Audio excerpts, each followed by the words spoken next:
My uncle walked into probate court wearing a tailored three-piece suit, smirking like he'd already won. He looked at me sitting alone at the plaintiff's table. No legal team, no high-priced attorney, just a worn leather briefcase resting in my lap. He told the judge my dad had always intended for him to take over the family house, calling me a bitter, grieving daughter who was simply holding on out of spite. I didn't interrupt. I let him spin his narrative, letting his confidence peak in front of a packed room. But when he finished, the judge adjusted his glasses, looked down at the official record, and then looked back up at my uncle with a face like thunder. "Not so fast, Mr. Vance," the judge said, his voice echoing through the silent courtroom. He then turned directly toward the bailiff and added, "Don't let him leave this courtroom yet. My name is Claire Vance. I'm 34 years old, and for as long as I can remember, my father's craftsman home on Elm Street was the center of my universe. Dad built that house with his own hands back in the late 90s, laying every brick and sanding every oak floorboard until his knuckles bled. It wasn't just real estate. It was a physical embodiment of his sweat, his sacrifice, and his relentless work ethic. When Dad passed away suddenly from a heart attack last winter, my world completely shattered. But before the memorial flowers had even begun to wither on his grave, the quiet grief of our family home was shattered by a loud, insistent knock at the front door. Standing on the porch was my Uncle Richard, my father's older brother. Richard was a man who measured worth purely in dollar signs and expensive suits. He didn't offer a hug. He didn't ask how I was holding up. Instead, he adjusted his designer coat, looked right past me into the foyer, and held out his palm. He wanted the keys to the house. Richard claimed that 20 years ago he had loaned my father $40,000 to keep his small contracting business afloat during a rough patch. To back up his claim, he pulled a yellowed, handwritten piece of paper from his leather jacket. It was a crude, informal agreement stating that if the loan wasn't repaid, the Elm Street house would serve as collateral. Richard sneered, telling me that with interest the debt now eclipsed the entire value of the property. He told me I had 2 weeks to pack my things and hand over the deed, or he'd take me to court and leave me with nothing. He assumed I was just a grieving, helpless daughter who would fold under the weight of his threats. He was dead wrong. Richard didn't waste any time. Less than 48 hours after leaning on my porch, he filed an emergency claim in probate court, attempting to freeze the estate and force a court-ordered sale of the house. He was playing a deliberate psychological game. He knew I was working as a paralegal, making a modest salary and living off savings while grieving. He calculated that I wouldn't have the tens of thousands of dollars required to hire a high-powered real estate litigation attorney. His entire strategy hinged on squeezing me until panic set in, forcing me to surrender the deed or settle for an insulting fraction of what my father had built. What Richard failed to realize was that spending 6 years organizing legal documents for a living teaches you how to look past noise and find the truth buried in the paper trail. That weekend, I dragged 3 heavy plastic totes down from my dad's attic. Dad was meticulous about everything, but especially about his finances. I turned my living room into a war room, spreading out 30 years of yellowing bank statements, tax filings, handwritten ledgers, and carbon copy receipts across the floor. I spent 4 sleepless nights going through every single transaction line by line, my eyes burning under the glow of a single desk lamp. On the 4th night, right around 3 in the morning, I found it.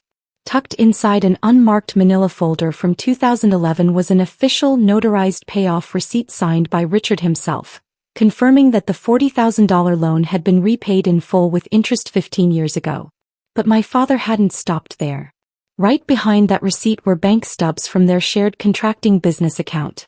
As I cross-referenced the business ledgers with Richard's personal accounts, a far more sinister pattern emerged. Richard hadn't just been repaid. He had quietly transferred over $80,000 out of my father's business accounts into his own private LLC over a 3-year period, effectively stealing from his own brother while claiming he was owed a debt. Richard thought he was walking into court to claim a house. He had no idea he was walking right into a trap of his own making. With the evidence spread across my living room floor, every instinct in my body screamed at me to call Uncle Richard immediately. I wanted to scream at him, to confront him with his own fraud, and to watch the smug composure drain from his face. But my years working in law had taught me one fundamental truth. Never interrupt an opponent when they are making a critical mistake. If I showed him my hand now, his high-priced lawyers would find a way to spin it, delay the proceedings, or manufacture new excuses. Silence was my greatest strategic advantage. Instead of retaliating, I played the part of the overwhelmed, desperate niece. When Richard's attorney sent a formal settlement letter offering me an insulting $5,000 relocation stipend to vacate the property within 30 days, I didn't reject it outright. I gave vague, hesitant responses through email, asking for more time and sounding like a defeated woman on the verge of breakdown. They swallowed the bait completely, convinced I was going to show up to court defenseless, ready to throw myself on the mercy of the judge. While they celebrated an easy victory, I went to work building my trial file. I didn't just print out the documents. I built a bulletproof, court-ready exhibition binder. I organized everything chronologically. Tab A contained the original loan note Richard was relying on. Tab B held the notarized payoff receipt proving the debt was satisfied in 2011. And Tab C contained certified bank stubs detailing the $80,000 Richard had systematically embezzled from my father's business account. I made 3 identical, perfectly indexed copies, complete with legal citations and cross-referenced financial ledgers. On the morning of the hearing, I stood outside the courtroom doors dressed in a sharp black blazer, holding my leather briefcase. Uncle Richard walked up to me, flanked by his attorney in a tailored suit.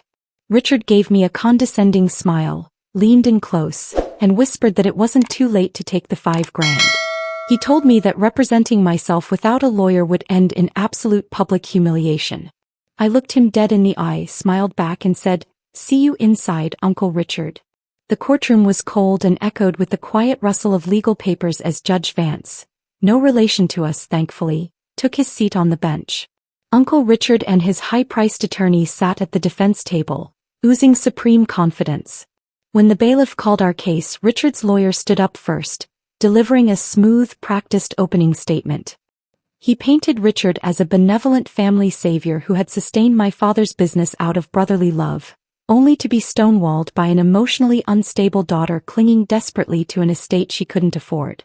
To finish his pitch, he handed the clerk the faded, handwritten loan document, asking the court for an immediate summary judgment to force the sale of the house. Judge Vance glanced at the paper, then turned his gaze toward me. "Ms. Vance," he said, his tone neutral but firm. "You are representing yourself today. Do you have a response to the petitioner's claim?" "I do, Your Honor," I said, stepping up to the podium with a calm, deliberate rhythm that instantly shifted the energy in the room. I opened my briefcase and pulled out 3 bound indexed exhibit binders. With the court's permission, I would like to submit exhibits A through C into evidence. The bailiff took the binders and distributed them, 1 to the judge, 1 to Richard's attorney, and 1 to the court reporter. Richard chuckled softly under his breath, whispering something to his lawyer, assuming I was just presenting emotional family letters or diary entries. "If Your Honor turns to Tab A," I began, my voice clear and carrying through the silent courtroom, "you will see the original loan agreement dated 2004. However, if you turn to Tab B, you will find a notarized payoff receipt signed by Mr. Richard Vance in May of 2011, explicitly confirming that the $40,000 principal, along with all accrued interest, was satisfied in full." Richard's smirk instantly vanished. His attorney frantically flipped to Tab B, his face draining of color as he stared at his own client's notarized signature. "Furthermore," I continued, pressing the advantage, "Tab C contains certified bank records from the past decade detailing over $80,000 in unauthorized transfers from my late father's business accounts directly into Mr. Vance's private holdings, transfers that constitute systematic fraud and asset concealment." Judge Vance dropped his pen. The silence in the courtroom was deafening. He adjusted his glasses, looked down at the certified bank ledgers in the case file, and then looked back up at my uncle with a face like thunder. "Not so fast, Mr. Vance," the judge said, his voice echoing off the high wood-paneled walls. He turned directly toward the bailiff at the back door and added, "Don't let him leave this courtroom yet." The atmosphere in the courtroom transformed instantly. Judge Vance didn't waste another second. He formally denied Richard's probate petition with prejudice, slamming his gavel down so hard the sound vibrated through the benches. He then instructed the court clerk to immediately forward my exhibit binder to the county prosecutor's office, initiating a formal investigation into perjury, forgery, and grand larceny. Richard's attorney, realizing he had been paraded into court to present fraudulent evidence, spent the next 5 minutes frantically trying to withdraw himself as counsel right there on the spot, desperate to distance his license from my uncle's sinking ship. Richard sat frozen at the defense table, his face pale and sweat glistening on his forehead. The arrogance that he had carried into the room had completely evaporated, replaced by the sheer horror of a man who realized he had walked into his own conviction. By the end of the afternoon, the title to my father's craftsman home on Elm Street was fully cleared in my name, safe from any future claims. The house still stands today, the sun shining bright through the original stained glass windows my dad carefully set into place decades ago. Standing up to my uncle wasn't just about protecting a piece of real estate or keeping a roof over my head. It was about honoring my father's memory, defending the honest life he spent years building, and proving a fundamental truth. Arrogance, deep pockets, and high-priced lawyers will never stand up against meticulous preparation, cold hard facts, and the unyielding truth.